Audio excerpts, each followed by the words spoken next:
ആളുകളുടെ വികാരങ്ങൾ കൊണ്ട് നിങ്ങൾ ഒരിക്കലും കളിക്കരുത്. അത് കളിയാണെന്ന് അറിഞ്ഞാൽ പിന്നെ അവരെ നിങ്ങൾക്ക് ഒരിക്കലും തിരിച്ചു കിട്ടില്ല.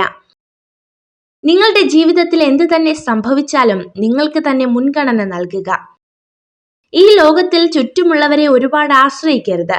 കൂരിരുട്ടിൽ നിങ്ങളുടെ നിഴൽ പോലും നിങ്ങളെ ഉപേക്ഷിക്കുന്നു.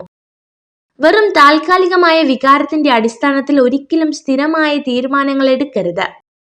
മലിനമായ ജലം ഒരു സസ്യം വളരുന്നതിന് തടസ്സമാകുന്നില്ല. സസ്യത്തിന്റെ വേരുകൾ വേണ്ടത് മാത്രം വലിച്ചെടുക്കുന്നു. നിങ്ങൾ ഏത് മോശം സാഹചര്യത്തിലോ ആയിക്കോട്ടെ, നല്ലതു മാത്രം ചെയ്യുക. നല്ല വ്യക്തിബന്ധങ്ങളും ജീവിത രീതിയും ഉറച്ച ബോധ്യവും ദൃഢവിശ്വാസവും മറ്റുള്ളവരോടുള്ള അനുകമ്പയും അവരെ സഹായിക്കാനുള്ള തുറന്ന മനസ്ഥിതിയും ആത്മാഭിമാനം ഉയർത്തുവാനുള്ള നല്ല വഴികളാണ്. ഒരു പരിഹാരം കണ്ടെത്താൻ ശ്രമിക്കാതെ പ്രശ്നത്തെക്കുറിച്ച് മാത്രം പരാതിപ്പെടുന്നവരെ അവഗണിക്കുക. നിങ്ങൾ ഏത് സ്ഥിതിയിലായിരുന്നാലും നിങ്ങൾക്ക് ചെയ്യാൻ കഴിയുന്നത് ചെയ്യുക. സ്വർണത്തെക്കാൾ വിലയേറിയത് വജ്രങ്ങളാണ്. വജ്രത്തെക്കാൾ വിലയേറിയത് ഒന്ന് മാത്രം, നിങ്ങളുടെ മാനുഷിക മൂല്യങ്ങൾ. നിങ്ങൾ കണ്ണാടിയിലേക്ക് നോക്കുക. മറ്റൊരാളിൽ നിന്നും യഥാർത്ഥ സ്നേഹം ആഗ്രഹിക്കുന്നതിന് മുൻപ് നിങ്ങൾ നിങ്ങളെ തന്നെ സ്നേഹിക്കാൻ പഠിക്കേണ്ടതുണ്ട്.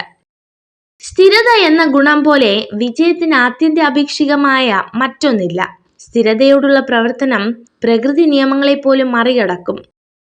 തുറമുഖത്ത് കെട്ടിയിരിക്കുന്ന വള്ളം സുരക്ഷിതമാണ്, എന്നാൽ കാലക്രമേണ അതിന്റെ അടിഭാഗം നശിച്ചു പോകും.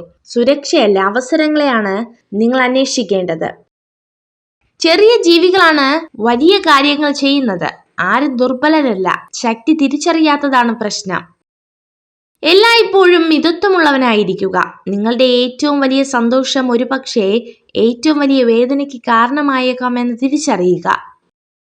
വിഡ്ഢിയായ മനുഷ്യൻ സ്വയം ചിന്താശൂന്യതയ്ക്ക് കാരണമായി നിർഭാഗ്യത്തെ ചൂണ്ടിക്കാണിക്കുന്നു.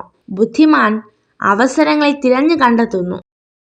നിങ്ങളുടെ ഭയം നിങ്ങളുടെ നല്ല ഭാവിയെ തിരിച്ചറിയാനുള്ള കഴിവിനെ മുരടിപ്പിച്ചു കളയും. നിങ്ങൾ ഭയത്തെ മറികടക്കുക. ഏറ്റവും ബുദ്ധിമുട്ടേറിയ കാര്യങ്ങൾ ചെയ്യുവാനുള്ള മാനസികാവസ്ഥ കൈവരിക്കേണ്ടത് ഏറ്റവും പ്രധാനമാണ്. ഒരു സ്ത്രീയുടെ സന്തോഷത്തിന്റെ രഹസ്യം അവൾ അവളായി തന്നെ ജീവിക്കുന്നു എന്നതാണ്. പ്രയോജനമില്ലാത്ത കാര്യങ്ങൾ, ഇല്ലാത്ത പണം ഉപയോഗിച്ച് മറ്റുള്ളവർക്ക് മുന്നിൽ പൊങ്ങച്ചം കാണിക്കുന്നതിലൂടെ ആളുകളെ ആകർഷിക്കുന്നു എന്ന് കരുതരുത്. എന്തെങ്കിലും നേട്ടം പ്രതീക്ഷിക്കാതെ മറ്റൊരാൾക്കും നിങ്ങളെ ആവശ്യമില്ല എന്ന സത്യം മനസ്സിലാക്കുക. നിങ്ങൾ ഈ വീഡിയോ കണ്ടതിന് നന്ദി.